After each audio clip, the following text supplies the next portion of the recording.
ಬಾಹ್ಯಾಕಾಶದಿಂದ ನಾಳೆ ಶುಭಾಂಶು ಶುಕ್ಲಾ ಭೂಮಿಗೆ ವಾಪಸ್ ಆಗ್ತಾ ಇದ್ದಾರೆ. 17 ದಿನ ಕಳೆದ ನಂತರ ಅಂದರೆ 4 ದಿನಗಳ ವಿಳಂಬವಾಗಿ ಭೂಮಿಗೆ ರಿಟರ್ನ್ ಆಗ್ತಾ ಇದ್ದಾರೆ.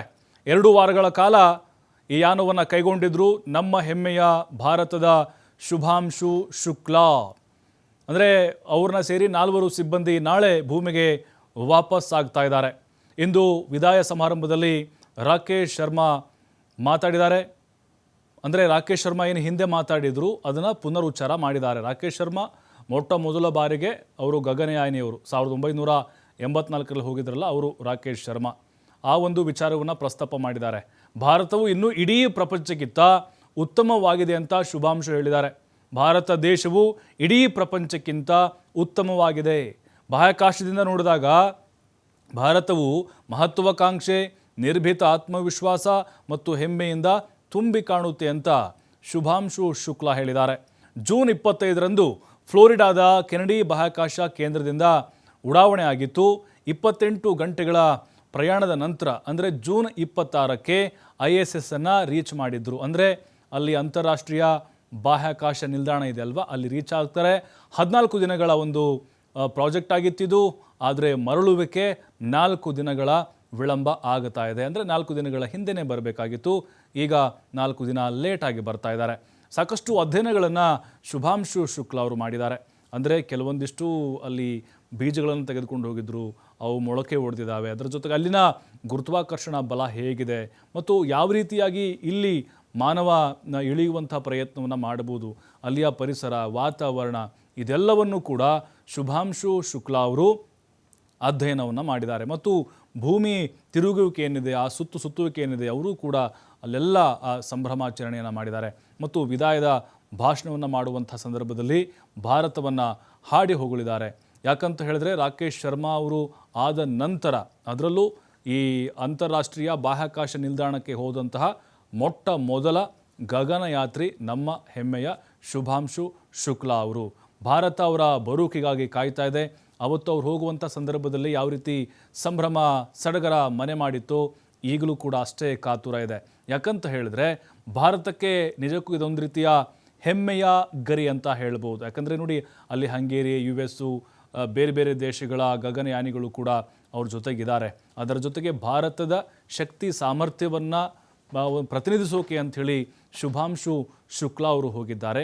ಅಲ್ಲಿ ಸಾಕಷ್ಟು ಅಧ್ಯಯನಗಳನ್ನು ಕೂಡ ಅವರು ಮಾಡಿದ್ದಾರೆ. ಸುಮ್ಮನೆ ಅವರು ವಾಪಸ್ ಆಗ್ತಾ ಇಲ್ಲ, ಭಾರತದ ಗರಿಮೆಯನ್ನು ವಿಶ್ವಮಟ್ಟಕ್ಕೆ ಏರಿಸಿದ್ದಾರೆ. ಅಂದರೆ ಭಾರತೀಯರು ಕೂಡ ಈ ರೀತಿಯಾಗಿ ಗಗನಯಾನಿಗಳಾಗಿ ಒಂದು ಸಾಧನೆಯನ್ನು ಮಾಡ್ಬೋದು ಅಂಥೇಳಿ ಶುಭಾಂಶು ಶುಕ್ಲಾ ಅವರು ತೋರಿಸಿಕೊಟ್ಟಿದ್ದಾರೆ.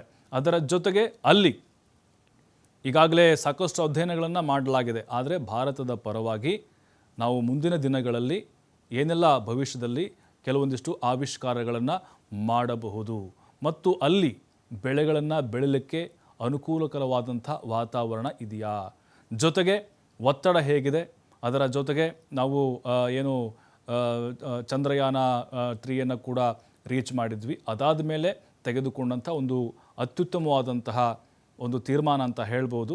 ಅದರ ಜೊತೆಗೆ ಈಗ ಮುಂದೆ ಆಗಬಹುದಾದ, ಈಗ ನೋಡಿ ಗಗನಯಾನಿಗಳಷ್ಟೇ ಅಲ್ಲ, ಮುಂದೆ ಚಂದ್ರನ ಮೇಲೆ ನೆಲೆಸಬಹುದಾದಂಥ ಕೆಲವೊಂದಿಷ್ಟು ಪ್ರಯತ್ನಗಳನ್ನು ಕೂಡ ಭಾರತ ಒಂದು ಮಾಡ್ತಾ ಅಂದರೆ ಅಧ್ಯಯನದ ಮೂಲಕ ಮಾನವರು ಕೂಡ ಅಲ್ಲಿ ಸಲೀಸಾಗಿ ಹೋಗಬಹುದಾ, ಯಾವುದೇ ಅಡಚಣೆಗಳು ಇಲ್ವಾ, ಈ ರೀತಿಯಾದಂತಹ ಕೆಲವೊಂದಿಷ್ಟು ಪ್ರಯತ್ನಗಳನ್ನು ಶುಭಾಂಶು ಶುಕ್ಲಾ ಅವರು ಮಾಡಿದ್ದಾರೆ. ಅದರ ಜೊತೆಗೆ ಈ ಬಾಹ್ಯಾಕಾಶ ಯಾನದಿಂದ ಭಾರತ ಮುಂದೆ ಕೈಗೊಳ್ಳಬಹುದಾದಂತಹ ದೊಡ್ಡ ದೊಡ್ಡ ಯೋಜನೆಗಳು ಯಾವುದು ಅನ್ನೋದು ಕೂಡ ನಮಗೆ ಗೊತ್ತಾಗುತ್ತೆ.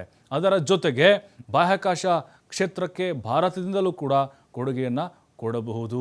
ಅದರ ಜೊತೆಗೆ ಮುಂದಿನ ದಿನಗಳಲ್ಲಿ ಹೊಸ ಹೊಸ ಆವಿಷ್ಕಾರಗಳನ್ನು ಮಾಡಲಿಕ್ಕೂ ಕೂಡ ಶುಭಾಂಶು ಶುಕ್ಲಾ ಅವರ ಈ ಒಂದು ಯಾನ ಅನುಕೂಲಕರವಾಗಿದೆ.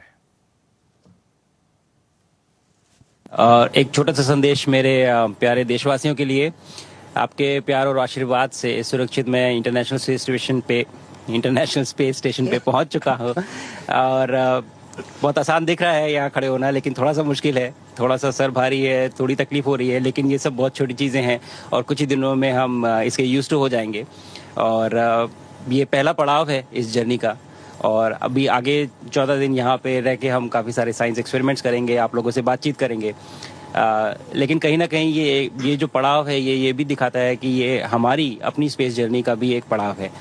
तो मैंने बात की थी आपसे कुछ देर पहले जब मैं ड्रैगन में था, और अभी यहाँ से आगे भी बात करता रहूँगा। चलिए इस जर्नी को बहुत एक्साइटिंग बनाते हैं, बहुत उत्साह से इसमें पार्टिसिपेट करते हैं। मैं बहुत उत्साहित हूँ और मैं अपने शोल्डर पे अपना तिरंगा जो मैं लेके चल रहा हूँ, मैं मानता हूँ कि आप सब मेरे साथ हैं, तो मैं ये भी समझ लेता हूँ कि आप सब भी मेरे साथ उत्साहित हैं। और मुझे लगता है कि अगले 14 दिन बहुत ही एक्साइटिंग जाने वाले हैं। धन्यवाद। जय हिंद, जय भारत।